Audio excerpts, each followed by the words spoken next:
Thousands of Michigan veterans are locked in a desperate battle, but this one's on the home front, and it's personal. New at 6, we're getting our hands on some new numbers that show opioids have a vice grip on even the strongest among us, our veterans. Target 8 investigator Susan Samples uncovered the troubling statistics.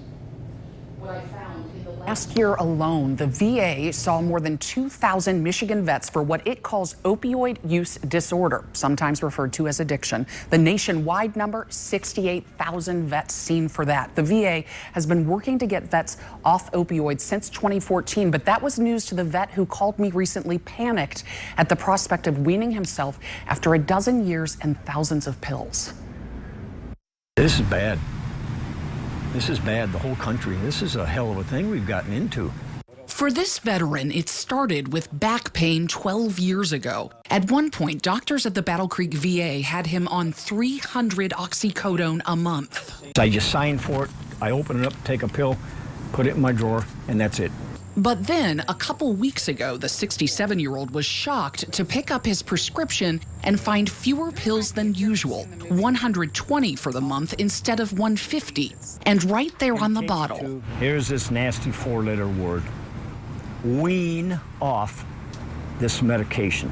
My doctor's nurse said, "Bob, what you're going to have to do is instead of 5 a day, take 4. And I said, "Are you kidding me?" She wasn't kidding. The VA rolled out an opioid safety initiative back in 2013 and has since cut the number of patients receiving the highly addictive painkillers by 27%, from nearly 680,000 vets nationwide down to a little less than 500,000. This is the letter the VA sent to patients announcing the effort, pointing to skyrocketing overdose deaths and research that shows high-dose opioids are not the best or safest way to manage pain long-term. They've been in the process of doing this weaning off for years. Wow. And I wonder how come I just heard about it. Bob does recall getting something in the mail about reducing opioids this past spring, but says it didn't seem urgent or imminent. Not at all like this 2015 letter, which Bob thinks he would have noticed if he'd gotten it. What he's still waiting to hear now, how the VA will help him manage his back pain and make it through withdrawal if they keep cutting his oxycodone. He's felt it before.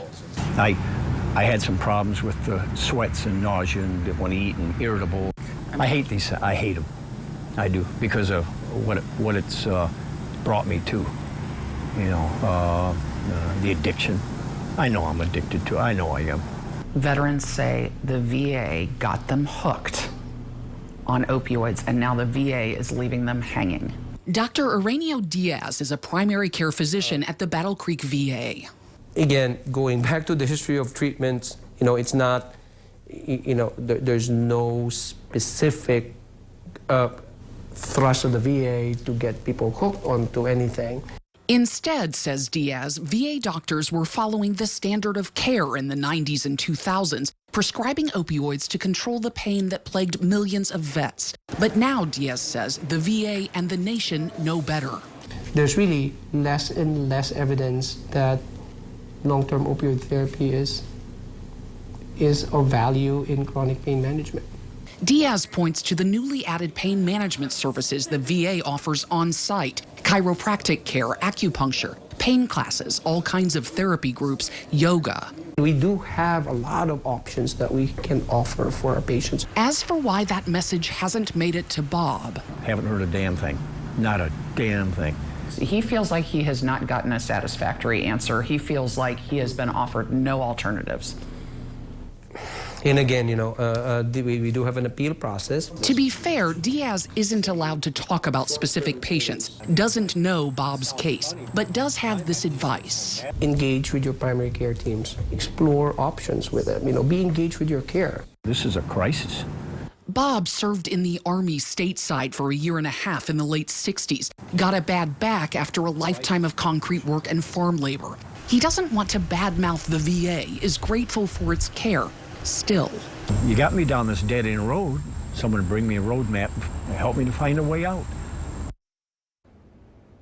The VA did get in touch with Bob at our request and set an appointment for him in late August to review his case and get him additional help. Our investigation continues tonight at 11 when we introduce you to a veteran who vows that he's going to give the VA the same unending pain in the neck that it's given him. I'm Target 8 investigator Susan Samples, and I'll see you at 11.